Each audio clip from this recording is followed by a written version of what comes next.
Hello guys, নমস্কার, আদাব। সবাই কেমন আছেন? সবাইকে স্বাগতম আমার নতুন একটি ব্লগ ভিডিওতে। আজকে আপনাদের দেখাবো কক্সবাজারে আসার পরে সর্বপ্রথম যে বীজটা আপনারা পাবেন সেটা ছিল কলাতলি বীজ। আমরা আজকে চলে আসছি কলাতলি বীজে। আমার সাথে আছে আমার এক ভাই জহির। আজকে দুইজনে মিলেই বিকালবেলা সমুদ্রের পাড়ে একটু ঘুরতে গেছিলাম। আজকে দেখাবো কলাতলি বিচে আপনারা কি কি পাবেন বা কি কি দেখতে পাবেন। সাগরের ভিতরে একটু লোক কম, সংখ্যা কম আছে, কিন্তু সাগরের ভিতরে কম থাকলেও পার দিয়ে অনেক লোক আছে। এটাই ছিল কলাতলি বিচ। কলাতলি বিচে বিকালের দৃশ্যটা আসলে খুব সুন্দর। এই যে বিচের পাশ দিয়ে যে টুলগুলো দেখতে পাচ্ছেন, ছাতি দেওয়া, এই টুলগুলো আপনারা ঘন্টা প্রতি একটা টুল 30 টাকা করে পেয়ে যাবেন বসে সাগরের দৃশ্য উপভোগ করার জন্য। ঢাকা বা বিভিন্ন জেলা থেকে যায় সকল টুরিস্ট কক্সবাজারে আসেন। গাড়ি থেকে নামার পরে দেখবেন একটা ঢাল আছে, ঢাল দিয়ে যে কক্সবাজারে ঢুকতে হয়, ওই ঢাল থেকে নামলে সোজা যে বিচটা আছে ওইটা হয়েছিল কলাতলি বিচ। আমি বর্তমানে এই কলাতলি বিচে আছি।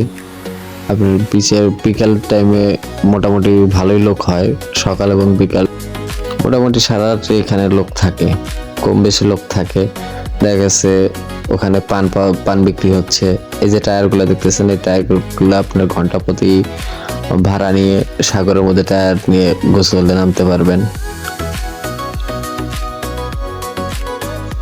সূর্যাস্ত দেখার জন্য মোটামুটি পারফেক্ট এই বিচ। এখান থেকে ভালো আপনার স্পষ্ট সূর্যাস্ত দেখতে পারবেন।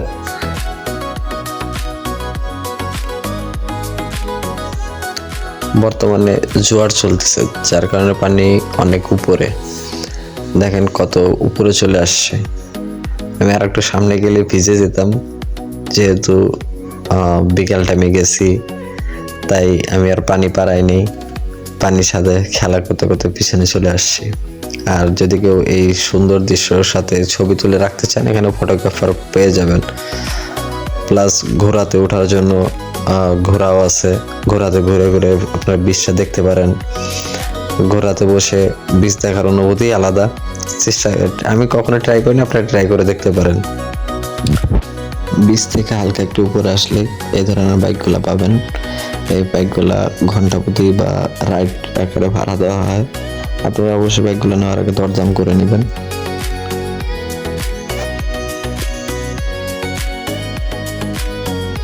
সামনে দেখতেছেন হোটেল রামাদান এবং পাশে সাইমন আছে। এখানে দামি হোটেলও আছে, সাথে মিড রেঞ্জের হোটেল আছে। যাদের বাজেট কম তারা সাইডের হোটেলগুলো দেখে উঠে যেতে পারেন।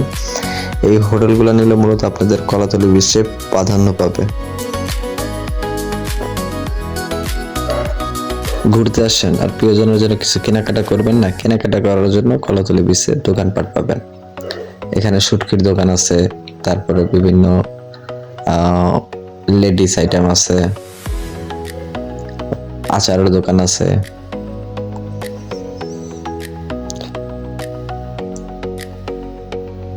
বাচ্চাদের খেলনাও পেয়ে যাবেন এখানে। আবার ঝিনুকে বা শামুকে যদি কেউ নাম ঠাম লিখে নিয়ে যেতে চান, ওটাও পাবেন।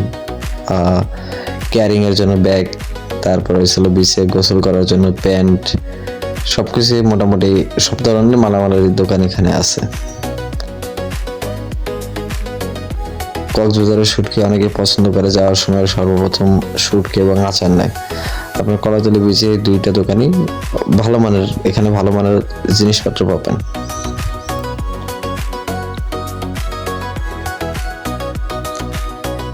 হাতের বাম পাশে ফুটপাতেও কিছু দোকান পাবেন। এইসব দোকানের থেকে জিনিসপত্র নিলে কম দামে পাবেন। এখানে লেডিস আইটেম থাকে। আর একটি বার্মিস মার্কেট আছে, টিএম বার্মিস মার্কেট। এটা মোটামুটি বড় একটা মার্কেট। আর যারা নামাজ পড়তে চান তাদের জন্য একটা মসজিদ পাবেন। মসজিদটা বেশ বড় এবং এখানে। এই ছিল আমার আজকের ভিডিও। ভুলগুলো অবশ্যই ক্ষমার দৃষ্টিতে দেখবেন, কারণ আমি নতুন প্রফেশনাল না। চেষ্টা করতেছি আপনাদের সাথে কিছু কিছু জিনিস শেয়ার করার জন্য, যেহেতু আমি রেগুলার কক্সবাজার থাকি, কর্মের জন্য এখানে আমি আছি। তো এখানে মোটামুটি যা পারি আমি আপনাদের দেখানোর চেষ্টা করি। তো প্রথমে হাতে আনারস দেখছিলেন আমার ভাইয়ের হাতে, জহিরের হাতে। আনারসটা এখান থেকেই নিয়েছিলাম, প্রথম শটে এটাই ছিল, কিন্তু এই শটটা লাস্টে দিলাম, কারণ শুরুতে যদি আনারস দিয়ে দেখাতাম জিনিসটা ভালো দেখা যেত না।